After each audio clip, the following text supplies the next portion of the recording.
से मिला हूँ, उनके पिताजी से, उनके भाई से, उनके बेटे से, और उन्होंने कुछ बातें बोली हैं।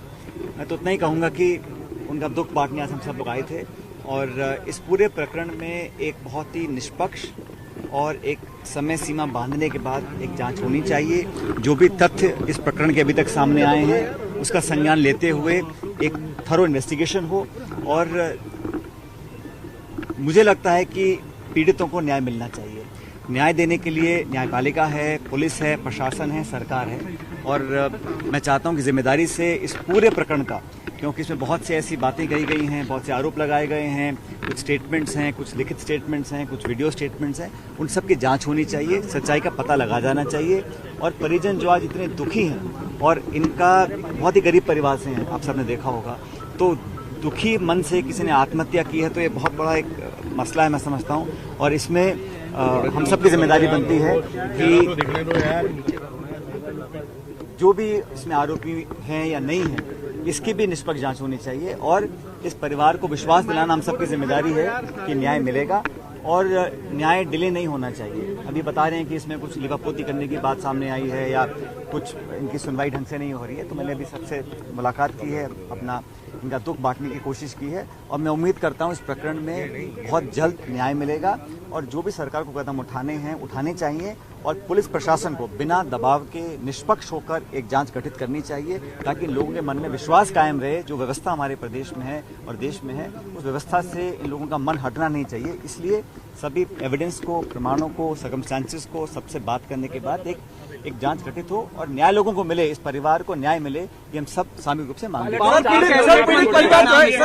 कैबिनेट मंत्री है, कैबिनेट मंत्री का नाम आ रहा है, डर रहा है परिवार, पीड़ित परिवार रहते हुए जांच हो पाएगी। पावरफुल कैबिनेट मंत्री का नाम है, तो देखिए, हर व्यक्ति की अपनी जिम्मेदारियां होती हैं, क्या उनको करना नहीं करना, और मैं कौन होता हूं कुछ कहने वाला। मैं तो इतना ही चाहता हूं कि न्याय मिले, और पीड़ित परिवार वो किसी भी जाति का हो, किसी भी धर्म का हो, किसी भी समुदाय का हो, अमीर हो, गरीब हो, पीड़ित परिवार को न्याय मिलना चाहिए। हम सबकी एक सामूहिक कोशिश होनी चाहिए, और न्याय मिलता हुआ दिखना भी चाहिए। जांच प्रभावित ना हो, कोई दबाव उनके ऊपर ना आए, और जांच निष्पक्ष हो, ये भी जिम्मेदारी हम सब लोगों की है। सर, पीड़ित परिवार से आप मिले हैं, पीड़ित परिवार ने डर का माहौल जताया है कि डर लग रहा है उन्हें। पूछताछ कुछ नहीं हुई है, डर का माहौल जता रहा है। ये सभी परिवार वाले बोल रहे हैं कि उनको आशंका है, क्योंकि वो गरीब परिवार से आते हैं और कहीं दबाव उन पर पड़ रहा होगा, इसलिए इसमें तो तुरंत प्रभाव से मुझे समझ नहीं आ रहा कि डिले क्यों हो रहा है। इसमें जांच होनी चाहिए, और जो सबूत सामने आ रहे हैं, जो विटनेसेस की बात है, जो इनके स्टेटमेंट्स हैं, वो रिकॉर्ड करके कार्रवाई, अगर कार्रवाई होती हुई दिखेगी तो इनके मन में कुछ भरोसा जगेगा कि न्याय हमको मिलेगा। और मैं समझता हूं कि किसी पर आरोप लगाना बड़ा आसान है, मैं भी किसी के पक्ष विपक्ष नहीं बोल रहा हूं, लेकिन जिसकी मौत हुई है उसके परिजन जो डिमांड कर रहे हैं, उन मांगों को पूरा करना हम सबकी जिम्मेदारी है। आपकी पार्टी के लोग यहाँ पे आज तक आए नहीं है, मिलने के लिए नहीं है, सरकार के लोग नहीं आए। कांग्रेस नहीं, जैसे भी कर्नाटक में एक ठेकेदार ने एक मंत्री का नाम लेकर डेथ कर ली, तो उसकी रिजाइन। देखिए, डाइंग डिक्लेरेशन सच माना जाता है, कोर्ट में डाइंग डिक्लेरेशन सच माना जाता है, मैं जानता हूं, लेकिन इंक्वायरी के बाद ही इस पे सत्य सामने आएगा। किसी व्यक्ति को इस्तीफा देना है, नहीं देना, उसको रखना है, नहीं रखना, ये मैं समझता हूं उस व्यक्ति के ऊपर डिपेंड करता है और मुख्यमंत्री पर डिपेंड करता है। मैं इसमें कुछ कहना नहीं चाहता हूं, क्योंकि हर व्यक्ति का नैतिकता का अलग पैमाने होते हैं, लेकिन न्याय परिवार को मिले, ये मैं चाहता हूं। आपको कर्नाटक का स्टार प्रचारक भी बनाया गया पायलट साहब। सचिन पायलट राम प्रसाद के परिवार से मिलने के बाद मीडिया से मुखातिब, यही उनकी तरफ से कहा गया कि पीड़ित परिवार को इंसाफ मिलना चाहिए, जांच निष्पक्ष हो, समयबद्ध जांच हो, और हर लिहाज से चाहे कोई भी उसमें हो बख्शा नहीं जाना चाहिए। रोशन हमारे संवाददाता हमारे साथ लगातार बने हुए हैं। रोशन, बहुत ही सटीक और सधे हुए बयानों के जरिए सचिन पायलट ने अपनी बातों को रखा। न्याय इंसाफ मिलना चाहिए, निष्पक्ष जांच हो, और जहां तक कैबिनेट मंत्री के इस्तीफे देने की बात है या फिर जांच प्रभावित होने की बात है, इस पर भी सचिन पायलट ने खुलकर अपनी बात रखी। रोशन, रख लो अपने पास, रखो। रोशन आप हैं हमारे साथ। देखिए, सचिन पायलट ने बिल्कुल स्पष्ट कहा है कि जो कानून है उसे आप कम करने देना चाहिए, और उन्होंने कानून के ऊपर भरोसा जताते हुए ये कहा है कि जो कानून है इसमें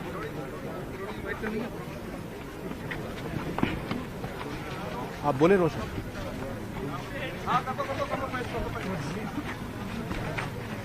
रोशन हमारे से देखिए, सचिन पायलट जो हैं वो अभी यहाँ से निकल चुके हैं और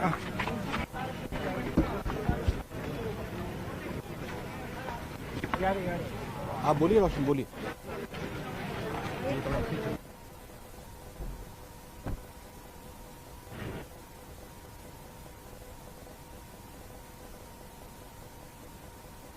न्याय मिलना चाहिए। परिवार ने यहाँ पर कहीं ना कहीं सुरक्षा को लेकर यहाँ पर किए कि उन्हें जो असामाजिक जो तत्व है, जो लोग हैं, उनका डर है, उन्हें सुरक्षा मिलनी चाहिए। तो इस बारे में भी सचिन पायलट ने स्पष्ट कहा कि वो जो परिवार है उसकी सुरक्षा को लेकर वो उम्मीद करते हैं कि जो प्रशासन है उन्हें सुरक्षा यहाँ पर मुहैया करवाएगा और जल्द से जल्द न्याय यहाँ पर मिलने की यहाँ पर बात कही गई है।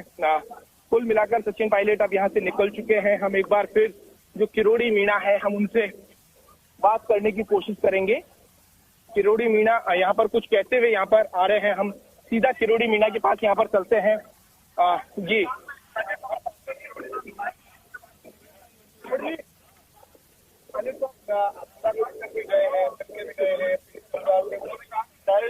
करके गए हैं, मिलके भी गए हैं पीड़ित परिवार से। उन्होंने कहा कि डायरेक्ट डिक्लेरेशन जो होता है, आत्महत्या वाला जो डिक्लेरेशन है, उसमें जिसमें नाम है आरोपियों के, उनको तुरंत की तुरंत गिरफ्तार करके सजा देनी चाहिए। तो यही हम कह रहे हैं 4 दिन से।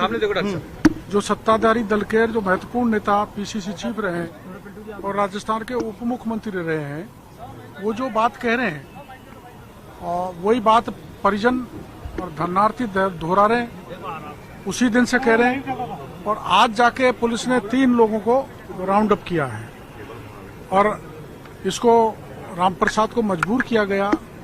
यहाँ तक कि मंत्री महेश जी के घर मिलने गए तो इनके साथ बदतमीजी की गई, इनके धक्का मुक्की की गई, अपमानित किया गया। और जैसा कि रामप्रसाद की मां कह रही है, मेरे लात तक मारी गई। तो ऐसे अपराधी तो गिरफ्तार होने चाहिए, चाहे कोई कितना ही बड़ा क्यों नहीं हो। जहां तक आर्थिक पैकेज का मामला, हमने तय किया है कि सरकार दे या न दे, हम हमारी तरफ से, समाज की तरफ से इनको 1-2 दिन में 50 लाख रुपए हम खुद इकट्ठा करके देंगे। बाकी के समाज भी तय कर रहे हैं कि इतना राशि वो करेंगे तो उनका जो 4 बेटियां हैं उनका लालन पालन हो जाएगा, मकान भी बन जाएगा। लेकिन सचिन पायलट ने के सामने पीड़ित परिवार ने कहा कि उन्हें डर है उन तमाम लोगों से जिनके खिलाफ इनके पिता थे, उन्हीं लोगों से डर है। पीड़ित परिवार ने साफ कहा है कि डर का माहौल इनके तो ये तो सरकार की जिम्मेदारी, उनको सुरक्षा देना। सरकार की जिम्मेदारी पहले ही बनती थी कि ये नौबत नहीं आनी चाहिए थी कि रामप्रसाद मौत को गले लगा ले। लेकिन इस सरकार में बहुत संवेदनहीनता है, संवेदन शून्य हो गई, निष्ठुरता की पराकाष्ठा है। ये भैंस के सामने बीन बजाने के बराबर है। अब देखते हैं, सरकार या तो आसानी से मांगों को मान जाती है। संस्कार कब करेंगे रोशन, अगर हो पाए प्रदेश में सवाल कई दूसरी जगह यह देखा गया कि सरकार तुरंत घोषणा भी कर देती है, सब कुछ राहत दे देती है। और इस मामले में क्या ऐसा, इसलिए मुख्यमंत्री जी को राजनीति नहीं करनी चाहिए। आपको पता है 10 दिन तक ये वीरांगना केवल एक मांग लेके बैठी रही कि मुख्यमंत्री जी हमको सुन ले, हमारी बात मान ले। लेकिन 10 दिन तक वीरांगनाओं से मुख्यमंत्री मिले नहीं, बल्कि उनको अपमानित किया गया। और उनके आंदोलन में शरीक था तो मेरे को भी अपमानित किया गया। तो ये सरकार का एक स्वभाव बन गया। चुनाव आने वाले हैं, जनता जवाब देगी। विधायकों को 1-to-1 शव का अंतिम संस्कार नहीं हुआ है, क्या कुछ हम परसों से ये कह रहे हैं इनका पोस्टमार्टम करो। सरकार जिद कर रही है कि हम उनको SMS ले जाएंगे। परिजन कह रहे हैं कि हम यहीं पोस्टमार्टम कराएंगे। परिजन पोस्टमार्टम कराने के लिए तैयार है। तो देखिए, इस पूरे मामले के अंदर बड़ा अपडेट यह है कि किरोड़ी मीणा ने स्पष्ट किया है कि जो रामप्रसाद जो मीणा है उसके शव का पोस्टमार्टम करवाने के लिए तैयार है। लेकिन सरकार और जो परिवार के लोग हैं उनके बीच में इस बात के ऊपर फैसला नहीं बन रहा है। परिवार के लोग मौके के ऊपर ही पोस्टमार्टम करवाने के लिए अड़े हुए हैं और सरकार की ओर से जो प्रतिनिधि है उनका ये कहना है, जैसा कि किरोड़ी मीणा ने बताया, कि सरकार SMS हॉस्पिटल के अंदर जो मृतक रामप्रसाद है उनका शव का अंतिम जो पोस्टमार्टम करवाना चाहती है। ऐसे में अभी तक अब ये देखना होगा कि प्रशासन की ओर से इस पूरे मामले के अंदर क्या कुछ जवाब आता है। संभवतः प्रशासन की ओर से इस यहाँ पर मौके के ऊपर पोस्टमार्टम करवाने के लिए सहमति बन जाती है तो उम्मीद की जा सकती है कि इस जो जो राम प्रसाद है उसका शव का आज पोस्टमार्टम हो जाएगा। हालांकि देखना ये होगा कि अभी तक किन किन मामलों के ऊपर सहमति बनती है, नहीं बनती है, उसके बाद में इसके जो अंतिम संस्कार की जो प्रक्रिया है वो की जाएगी। इसी बीच में किरोड़ी मीणा ने एक बात ये और कही कि जो तमाम जो लोगों के सामाजिक संगठनों के सहयोग से इस परिवार की मदद की जाएगी। मदद कर जो सरकार राहत पैकेज दे या नहीं दे, लेकिन जो समाज है, अन्य जो समाज है, उनकी ओर से इस पूरे मामले के अंदर कोशिश की जाएगी कि ये जो परिवार है इसे मदद मिलनी चाहिए। इसी को लेकर एक बार मैं मेरे सहयोगी से कहूंगा कि वो जो यहाँ पर ये जो परिवार के जो लोग हैं, जो मृतक राम प्रसाद हैं, उनके पिता से भी हम बात करने की कोशिश करेंगे। देखिए अभी जो उनके पिता है वो अभी यहाँ पर शायद कहीं और अभी वो चले गए हैं। हाँ रोशन, जरूर बिल्कुल बात करिएगा और जरूर आपने पहले भी हो सकता है बात की हो। जो 3 लोगों को आज डिटेन किया गया है मामले के आरोपियों को, इसको लेकर क्या कुछ प्रतिक्रिया सामने आई है? अब तक जो पुलिस ने कार्रवाई की है, क्या उससे संतुष्ट वो नजर आ रहे हैं? देखिए जो न्यूज 18 है, सीधा जो रामप्रसाद के जो पिता हैं, आप ये देख रहे हैं, अभी किरोड़ी मीणा जी ने कहा है कि जो परिवार के लोग हैं पोस्टमार्टम करवाने के लिए तैयार हैं, लेकिन मौके के ऊपर। और प्रशासन की ओर से इस पूरे मामले में क्या कहा जा रहा है अभी तक? प्रशासन कुछ भी नहीं बोल रहा है, मौन पड़ा हो। आप लोगों की क्या मांग है, किन मांगों को लेकर आप ये जो मांगों का कुछ भी नहीं है, मांग तो जो सर समाज जो करेंगे वो है। मेरी कोई पर्सनल कोई मांग नहीं है, नहीं समझे। मेरा तो बच्चा गया, मेरा तो सब कुछ गया, कोई मांग मेरी क्या मांग है? सब भाई लोग बैठे हैं, वो करेंगे जो होगा। रामप्रसाद जो था इस पूरे मामले के अंदर संघर्ष कर रहा था, उसने सुसाइड कर लिया। ऐसी क्या नौबत आई कि ऐसा उसको कदम उठाना पड़ा? कदम ऐसा उठाना पड़ा, जब हम गए थे महेश जी जोशी के घर तो उन्होंने मतलब हमको कोऑपरेट किया नहीं और बेइज्जत करके हमको निकाला वहाँ से। मेरी घरवाली को उन्होंने ठोकर भी मारी। आप खुद भी गए थे? मैं खुद गया था। और वो कह रहे हैं कि हम जानते ही नहीं है, जबकि मैं कांग्रेसी हूँ पक्का। उनको पहले मैंने बोला था कि भाई साहब बाहर पार्टी का ध्यान रखो, ये तुम्हारे नेता वोटर हैं जिनके साथ आप लग रहे हो, छोड़ने को कोई। अब रामप्रसाद के जो परिवार है उसमें कितने उनके बच्चे हैं, बच्चियां हैं, क्या कुछ अभी परिवार की स्थिति है? हम पूरे परिवार में 12 सदस्य थे, वो एक गया, अब 11 सदस्य मौजूद हैं। अब जाके वो देख लो क्या हालत है हमारे मकान की, कैसे रह रहे हैं। सरकार की ओर से कहना है कि जो बिल्डिंग थी अवैध उसे ध्वस्त कर दिया गया है। तो 3 एहसान कर दिया उन्होंने, वो कौन सा एहसान कर दिया? अवैध थी तो तोड़ते हो, तो कल टूटती। 3 आरोपियों को भी पुलिस अभी तक डिटेन कर चुकी है। अब सरकार की ओर से मांग की जा रही है कि जो शव है उसका अंतिम संस्कार होना चाहिए।